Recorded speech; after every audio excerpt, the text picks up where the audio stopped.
Hi everyone, my name is Mijanu. You can call me Miha or Ikoxun, and welcome to my little corner of the internet. I recently posted a video talking about the different websites that I use to avoid doom scrolling and that give me a lot of inspiration, and a couple of people have asked for a part 2, so here we are. I'm not going to make this an entire series just because there's only so many websites that I actually know, so I'm going to give you the rest of the websites that I know and hopefully they intrigue you. Alright, so for our first website, we're going on myretrotvs.com, which is a really cool website that shows different media from the 50s to the late 2000s. So what you can do is choose what specific place you want to go. So I'm going to go to the 2000s because that's my era. And I love how for each decade it's a different TV based in what the TVs looked like back then. And what you can do is on the side here is choose whatever that you're interested in. So for now I'm going to do cartoons in the 2000s, and I'm going to turn the TV on. Sagwa. Okay, I used to watch Sagwa as a kid. Basically what this is it takes different YouTube videos and puts it onto the website in categories based off of what year that specific media is from. So Sagwa is from 2003. And down here under the years, it says Sagwa the Chinese Siamese Cat intro 2003 for PBS Kids. You can choose which specific year you want to go to, and it'll just show you cartoons from that specific year. And if you want to change the channel, you can use the channel buttons on the TV or on the side and just skip through if you want and see what you're interested in. Like say, for example, you're like, oh, Transformers Cybertron 31, I'm so interested in this. You can click Y on your keyboard and it'll open the actual YouTube video, and then from there you can do what you do. Like if you want to watch the full episode, you can. If it isn't the full episode, you can find a way to watch the full episode and just have fun with it. And I think this is really cool to see media from different decades, especially if you're not from that decade. So if I go to the 70s, I want to see sports from the 70s. Turn the power on, and I'm watching an NFL game in Los Angeles from 1970. It's probably not the full, is it? It's the full game. It's the full game, which is cool. So yeah, if I want to watch the full game, where'd it go? If I want to watch the full game, then I can do that. And you can double click the screen, and it'll do full screen for you. But you can also just go on YouTube and watch it. But you should watch it on the 70s TV to give you the actual vibe of watching a 70s TV. Okay, this next website is Flight Radar 24, which is a website that lets you see all of the flights that's happening in real time. So for example, if I go to SWA 4460, it's going from Charleston to Baltimore.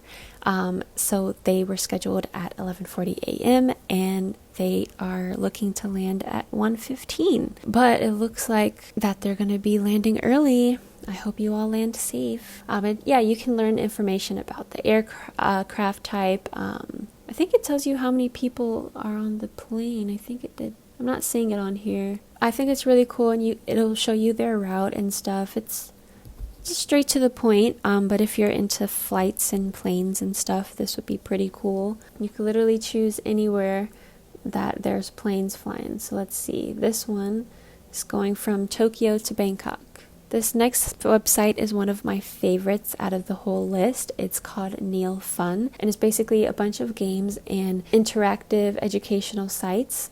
So I'm gonna go to one of my favorites, which is Internet Artifacts. And if you go inside, basically it starts in 1977 and goes to the present time and tells you about all the history and cool little artifacts of the internet. So right here it starts where it's showing when the internet was starting to be of use in 1977, and then eventually when they released it to the public, and just tiny little artifacts like the first MP3. Sitting in the morning at the diner on the corner, and little history about that specific thing. And you can actually interact with the media that they have there, which is really cool.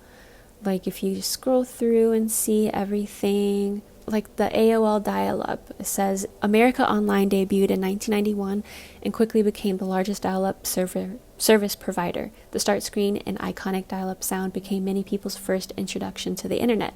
And so if you click sign on, you can actually see what it looked like when you were using dial-up. At least I think. I wasn't there. I never used dial-up in my life. But now I am. I'm using it right now. You've got mail. You can see the first information about Yahoo when it was created and how it looked like when it first got started. GeoCities, which is really cool. And they even had one for like the first Amazon order, the first eBay order. Oh man, I think I got a MySpace page when I was like 5 or 6. I wasn't allowed to make a Facebook, but I was allowed to make a MySpace. This next website, Gam.Onl, is a website where you can play games from old consoles.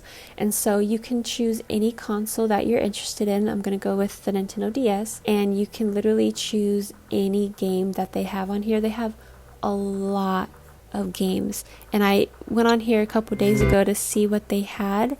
And I was so shocked to see that they had the Kingdom Hearts game that I used to play as a kid all the time. Right here. Oh no, I don't want to play it. The Kingdom Hearts 358 over 2 days. The last time I played this, it was probably like 2010 or something. And when you buy the Kingdom Hearts pack, like 1.5, 2.5, they have this on there, but it's literally just the cutscenes, so you can't actually play the game. And I know that a lot of people said that they don't like this game, but I remember really liking it because you can play as all of the Organization 13 members for the different missions, and being able to play it on here was so cool. But yeah, they have all different types of options. Some of them do require you to plug in a controller, and I don't know how to bypass that, but for the most part you should be good to play it with your mouse and keyboard.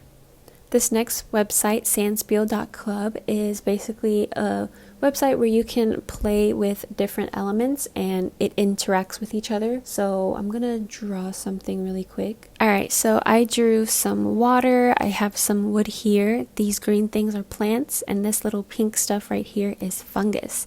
So when I hit play, everything's gonna interact with each other. If you can see, this is how The Last of Us was created. I'm gonna add more fungus. I want to make a clicker. But yeah, you can see I added fire, so now everything's getting destroyed. But when the fire interacts with the water, it'll go out. But yeah, this is really cool, and you can browse and see what other people have been making. Like the last one was literally 1 minute ago, and you can just go through all the Tame Impala album. Let me click play.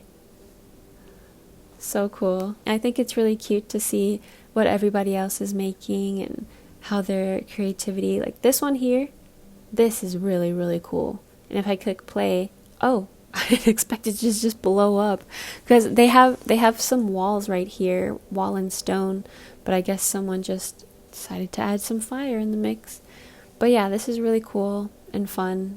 This next website is tvtropes.org. It's basically like a Wikipedia for tropes, and what you can do is just go through, you can look at all the types of tropes, and then it gives you examples of where you can find that trope. So for example, this one here, A Darker Me, it says a darker me is generally the person you would be if you weren't the more cautious, inhibited, and boring person you actually are. Interesting summary.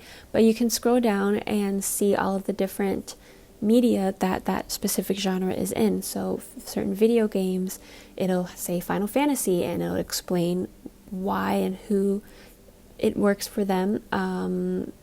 Right here it says Spider-Man 3, Peter Parker becoming a bossy, aggressive, and cruel entitled egomaniac when being influenced by the symbiote, which amplifies his repressed frustration and anger from being a bullied nerd for so long. And yeah, say you find a trope that sounds really interesting to you, you can find a movie that has that specific trope and watch it, and it may become your favorite movie. I don't know. Alright, so now I'm on to a couple of more music discovery websites that I really love. I'm a huge music person, and I use a lot of different music discovery websites, and these are the other couple ones that I use. So this one right here is 1001 albums you must hear before you die.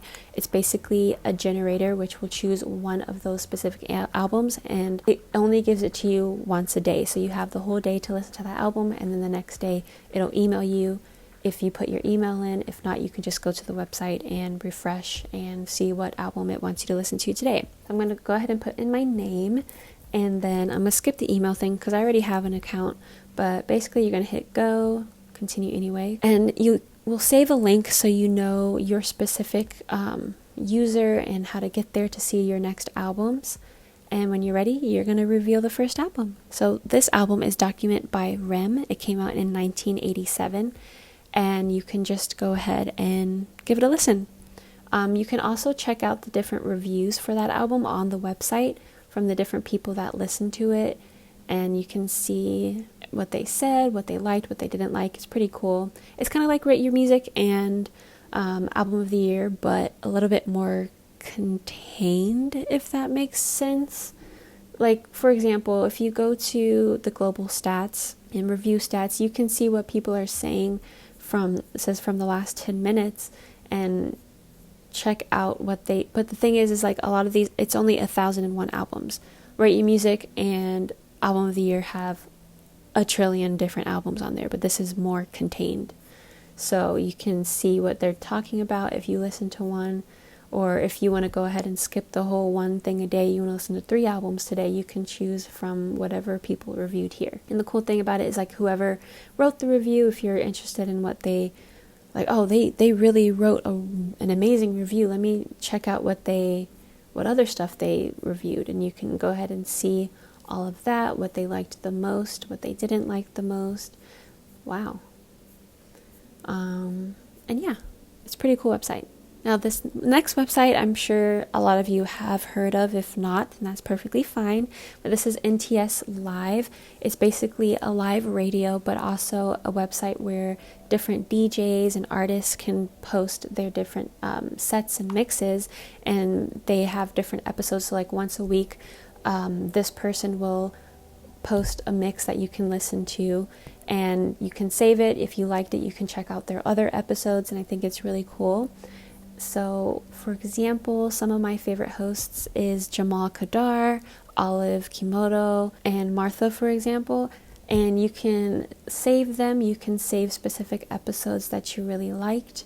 You can save tracks that you liked. And say you go on here, you're just completely overwhelmed. You can start by listening to what's playing right now, or you can go into the Explore tab, choose a specific mood that you want, which is right here, or a specific genre. So say I'm looking for, I want to listen to some reggae right now. So I clicked reggae, and then you can go through all of the different episodes that they have that have reggae music, and you can find so many cool hidden gems that you wouldn't have discovered any other way. This next website is music.ishkur, and it's Ishkur's Guide to Electronic Music, and I really wish that Ishkur made one for every genre because of how well done this is, in my opinion. So basically it shows all of the different types of genres in electronic music and the timeline of when they came out and stuff. And so basically you can go to one that you're interested in. I'm going to go to down tempo or transition into trip hop. So I'm going to go to trip hop, for example.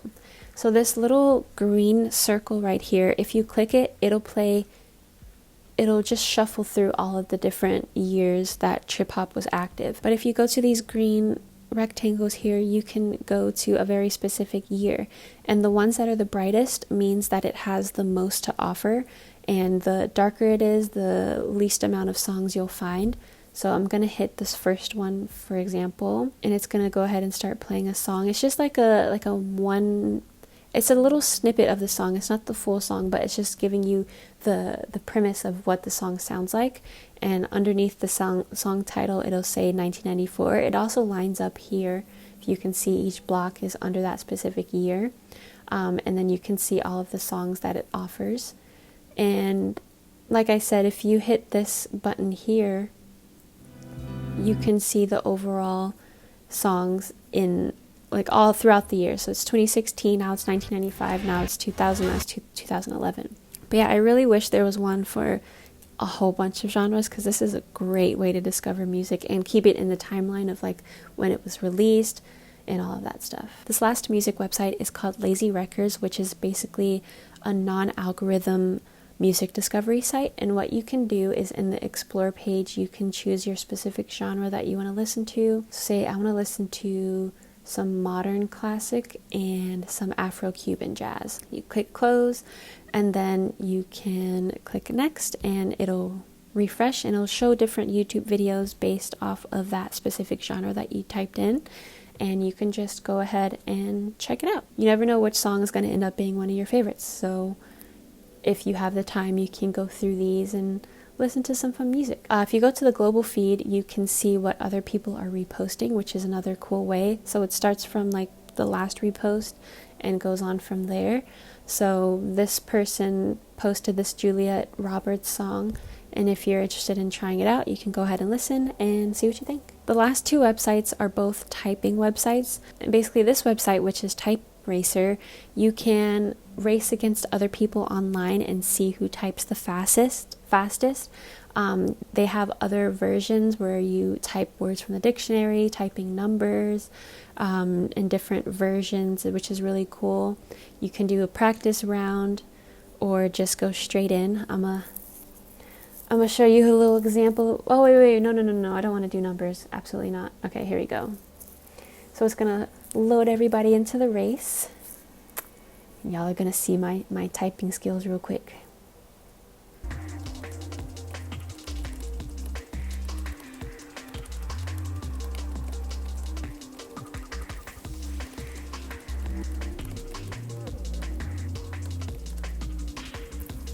It says, congrats, you just typed 112 words per minute. We have to ask everyone who gets over 100 words per minute in a race to take a short typing test. This is done to discourage cheaters. Wow, I was so good they thought I was cheating. Alright, I messed up pretty bad there. I was rushing, but it says my accuracy was 96% and my speed was 95.3 words per minute. This last website, again, it's a typing one, but it's not really that competitive. But what you can do is choose an old book. So I'm going to choose Dracula, for example. And then you can literally just start typing the book. And the cool thing about it is then as you're typing, you can read the book. This is kind of hard. 3 May. But yeah, you get the point.